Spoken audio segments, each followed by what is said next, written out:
What's up, everyone? Max here, and welcome back to more Arcade Stories! A collection and telling of some arcade stories I had growing up, and one of them that I'm going to be talking about today, which is a little bit more recent. This is actually one of the more recent memories I have of an arcade that was pretty substantial, and it was the rebirth of Street Fighter 4. So for you guys that don't know, Street Fighter was off the grid for quite a long time. The game we had prior to that was Capcom Fighting Evolution, and that one wasn't so great. But essentially, I played a lot of Capcom vs. SNK 2, a lot of Third Strike, and a bit of Marvel vs. Capcom 2, because those were the three go-to Capcom games that everyone played. Especially in arcades, those were the three most popular ones. Now, after this, there was no Capcom fighting games really at all. That division of Capcom had kind of given things up, and lo and behold, there was this big announcement that Street Fighter's coming back. It's made by Yoshinori Ono, and it's going to be hybrid 2D, 3D. What was happening early was that I was taking every chance and opportunity I had to get my hands on this game because I wanted to be great at it. That was my desire back then, was that I wanted to be really good at this game. So I'm going to take every chance and every opportunity I get. Went down to San Diego Comic-Con like back in 2008. Played a bunch of it there with some tournaments. Met Seth Killian, met Sven at Capcom, and all these other guys. Then there was another opportunity at a Sneaker Pimps concert where conveniently Capcom was there showcasing Street Fighter 4 in their Viewlix cabinets, and people could actually play each other. The funny thing is you can find all these matches in the deep history of my history of my videos on this channel. They're actually still there, and they're some of the first uploads I've had. And then after that, Street Fighter 4 finally showed up, I think in August or so of 2008, and it was at the Super Arcade. The famous Super Arcade you guys know from Wednesday Night Fights is run by Mike Watson, now down in Walnut, California.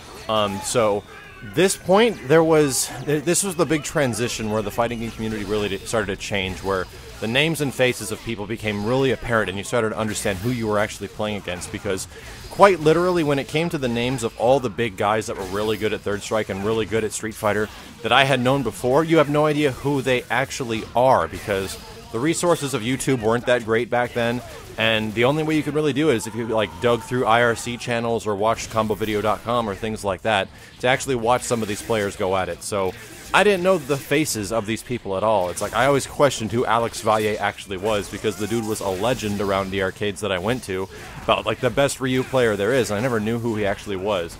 The funniest thing is that when Street Fighter 4 came out, all the guys, all the Southern California pros, from like Combo Fiend to Mike Ross to Gutex to Ed Ma, Alex Valle, I can just keep going on and on, to Sextaro, all these people went down to the beginning openings of Super Arcade where Street Fighter 4 was. Super Arcade was there for a while, I mean when Street Fighter 4 first showed up.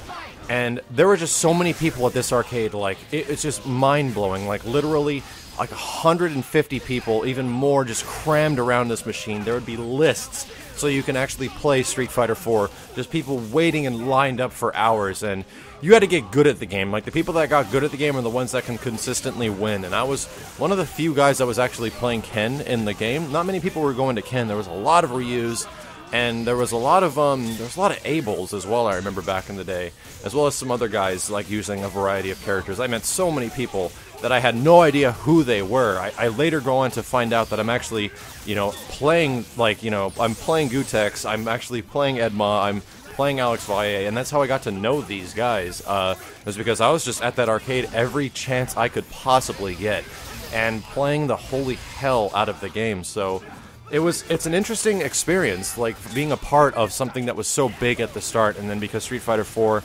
was updated with Super Street Fighter 4, I kind of just fell out of the competitive scene for that game and just was like, I think I'm kind of done. I made some combo videos early on for it, and that was about it. But those moments in the arcade were just absolutely amazing, meeting a ton of people, being around so many people that were just jazzed and freaking so excited the fact that Street Fighter is coming back. It's really unique. It definitely is something. Like, it even led to the point where at Family Fun Arcade, as you guys know from many videos that I've made now, they would host weekly tournaments, because Family Fun eventually got it about a month, or maybe a half month, after Super Arcade did. I'm like, this one's way closer, I'm going to go down here all the time, and the lines were just as long to play that one. But they would do these things, like if you got 20 wins in a row, they give you like a free soda, or something, from the concession stand that they have there, and you'd get your name on this like little wall of wall of fame of people that have consecutively gotten like 20 wins, because they were capping the win limit on these machines. Like, Some places you could only win like 3 games in a row, and it cost like $1 to play, and you had to like reset it, which was a total bummer. I also went to Denjin Arcade, which was in Simi Valley, California, quite a bit, and they had Street Fighter 4 cabinets as well, and I did something similar down there. I wanted to go down there and set a win record, which was to get like 20 wins in a row, or something like that, and it was just this thing of just traveling to all the places that had Street Fighter 4 and meeting all these people just consistently, you know, like Ultra David and James Chen, and it's like all these people now that are just fighting game superstars, and I kind of fell out of the limelight for a long time of that big group of people because I just kind of got old of Street Fighter 4. There was some stuff that really bugged me about the game. I think I've explained that in many situations and regards. But this one time at Family Fun, there was like a few arcades in like their Ranbat season that was early on, and there were the biggest of heavy hitters there. Like some of the best were at this arcade in this tournament. I'm not too sure if the tournament is recorded. I know that if you go to getyourtournament.com, it might still be somewhere on the site recorded back from like 2008 at Family Fun Arcade, where it was me against gosh, I can't remember the guy's name, but it was me against a Zangief, and I feel bad that I forget the guy's name because he's a dude that I played several arcade games with before Family Fun, which is that Tilt Arcade in Valencia. He's a fellow like Marvel player and stuff like that. I think his name is Andre. Nonetheless, and this tournament had all the big hitters, and somehow I won. Like, I can't even remember the events of the tournament, but somehow in the end of it, I actually ended up winning the tournament, and it was pretty substantial. Like, they're giving, like, I had to do like a couple interviews with people and stuff like that, and that was actually really proud of that because I was going up against what I learned to be like the best of the best in the community. And at that time, that was back when Ryan or Gutex was doing like the podcasts and stuff like that for Street Fighter 4, and everyone was paying attention because everyone wanted like a taste of this game, even if they couldn't play it. So I'm going to read a quick excerpt from this Cap Community blog post I made about over 4 years now. And I'm just going to go over this really quick and highlight some of the moments that I think are pretty important. I'll leave a comment. I'll comment in the comments section or the video description so you guys can actually read this about like the crazy passion I was having about this game when it first came out. So here we go. It's titled Street Fighter 4: The Arcade Scene at Super Arcade. It would seem that I've had the best of luck when it comes to Street Fighter 4. It all began at the Fight Club where my addiction began, leading me to San Diego Comic-Con and the Sneaker Pimps concert to play more. I'm under a small minority of people who have actually had the chance to play Street Fighter 4 amongst like hundreds and thousands of Street Fighter fans across America.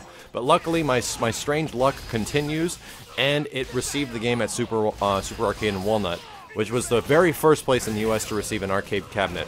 Now, this was completely different. This was a completely different beast. The machines are not the usual Vulix cabinets you were used to seeing at all the prior events. The owner of Super Arcade purchased just the Street Fighter 4 arcade boards and put them into some smaller Japanese non-HD cabinets. This took some getting used to. The game presented in HD is much different looking than the SD cabs we're playing on.